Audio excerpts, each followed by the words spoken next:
All right, good morning and welcome to all. My name is August Vernon, and I'm the Director of the Winston-Salem and Forsyth County Office of Emergency Management. Tomorrow, Saturday, June 1st, begins hurricane season in the United States, and that goes from June 1st to November 30th.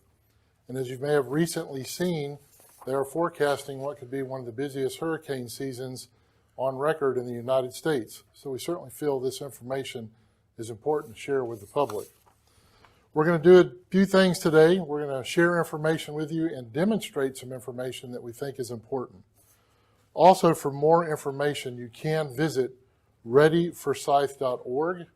Again, that's readyforsyth.org for more information for your family, your community, your house of worship, your business. We want everyone to be prepared for severe weather and any other emergency that can occur. You'll also be hearing from Chief Joey Hunley, our Chief of Emergency Services.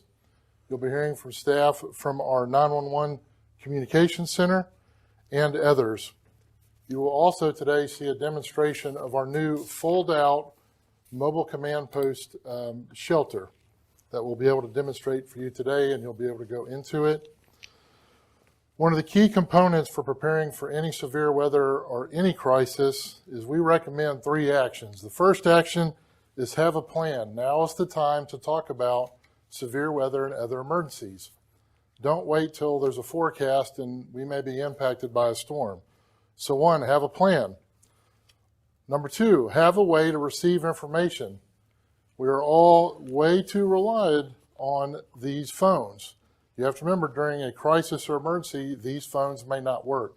So we recommend other ways for you and your family and your organization to receive information. One of those could be a NOAA weather radio, which we'll have over here for you to look at later on. But think of ways that you can receive information. And last but not least, and we do have an example of one up here, is an appropriate emergency response kit or preparedness kit. At the end of today, we certainly recommend you to come over and take a look at the kit. Leah Cordell, who's in the back, please raise your hand, Leah, from the Office of Emergency Management. We'll be glad to go through that kit with you and talk about why it's important, some of the things in there. So, quickly on the kit. The kit is not something you need to run out tomorrow and buy everything you need. These kits are designed to buy a little bit at a time at each pay period. And again, every kit's going to look different for every family and organization. You can refresh them now, take a look at the beginning of the new year. Think of things to put in your kits, phone numbers, battery chargers. How will you be notified again if you have no cell service? What about medication? You also need to think about kids, pets, elderly family members, and things like that. So again, we'll take another look at the kit at the end of today's activities. I'm now going to turn this over to Chief Joey Hunley to discuss some of the medical-related matters. Thanks, August, and good morning. I'm Joey Hunley, the Emergency Services Chief for Forsyth County, and I wanted to talk today about a couple of things that are extremely important to us. Cardiac arrest survival, our 911 communications component. There's approximately 350,000 cardiac arrests a year annually. In 2023, we had 361 cardiac arrests in Forsyth County. 77% of those happened in a home or a residence, and 44% of those were witnessed. And of those 44%, 32% of them had bystander CPR put in place. We can do better. When we learn CPR, we're most likely learning it to save someone in our family, so it's important, and we want to take a quick moment to do some coaching. And I have a team member here with a mannequin to demonstrate. Jessica, if you'd like to bring that up. So you've come across someone who is unconscious and not breathing, or breathing is agonal or gasping. You first try to arouse them. And if you can't arouse them or you don't see any signs of life or any movement, the first thing we want you to do is call 911. And we'll talk about the 911 thing here more in a minute. And then the next thing you want to do is you want to place your hands on the center of the chest over the sternum, and you want to start compressing about 2 inches. and come all the way up and down for about 120 beats a minute, or 120 compressions a minute, as Jessica is demonstrating there. And you're going to do that until you are either tired and can't do it, or until help arrives. This is called hands-only CPR. And that's what we're going to have you do. There will be a telecommunicator on the phone with you if you've called 911 that will help talk you through every step that you need to do. And that's bystander CPR. It's that simple. Thank you, Jessica. The other thing that we also want you to do, if one is available, is to go retrieve an AED or an automated external defibrillator.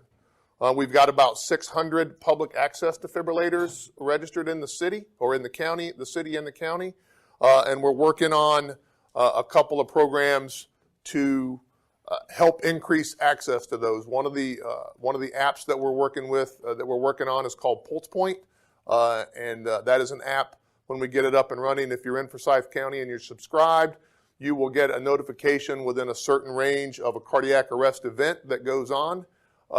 And then, so if you're at a restaurant eating and someone has an episode, when we dispatch the call from our 911 center, you will be made aware of that call on your phone, and it will also tell you where the closest AED is if it's registered with our system. So we're hoping to have that rolled out by July 1st.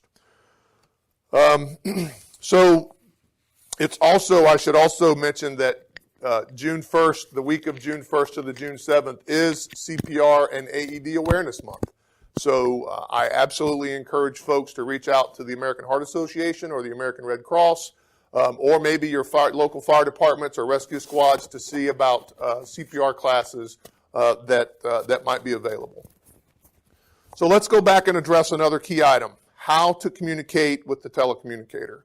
And I'll have my telecommunicator folks come up here and we'll give you a demonstration on the things that we are looking for with regards to a 911 call being placed. Forsyth County 911. Yes, I need help, please. Okay, what's the address? 1234 North Main Street, Okay, and the telephone number that you're calling from? 336-555-2121. And how old's the patient? 35. And what's your name? Michelle Lewis. And is the patient a male or a female? This is going to be a male. Is he awake right now? No, he's not responding. Okay, is he breathing like normal? Yes, he seems to be breathing like normal, but he said he was having chest pains before he passed out. Okay. So what I need you to do is have him find a position of comfort. We're going to loosen any tight clothing, Okay. gather any medications that he's on. All right, so what you've witnessed there is what a typical 911 call might look like when you call 911. Of note, we received in 2022 over 200,000 calls into our 911 center. And all of those calls require a lot of work by the telecommunicators that you just witnessed doing a demonstration here. And so there are some key things that they're looking for up front so that we can determine and get the appropriate fire and EMS apparatus en route to you as soon as possible, so an ambulance and a fire truck. And the things that are important is that they demonstrated in the beginning is, where are you? What's the phone number that you're calling us from? And really those things are being verified because the system pops that information up, but we need to verify that that stuff is correct so that if we get disconnected from you for whatever reason, we can call you back. And that we know where you are so that if we get disconnected and can't get back in touch with you, we're going to start sending folks to the address, right? And then the third major thing that we need to know fairly quickly is what's going on, right? Are you having, is the person unconscious and not breathing? Are they having chest pain? Are they having breathing difficulty?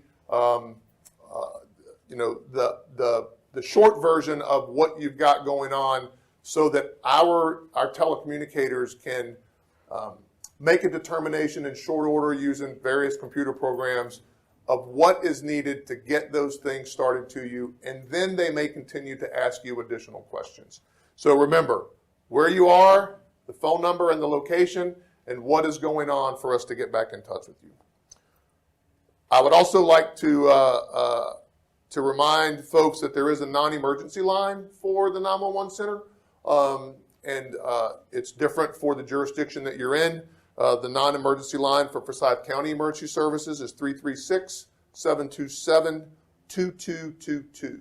And so if you have a non-emergency issue that you feel like public safety needs to be made aware of, we ask that you call that number and not necessarily the 911 number.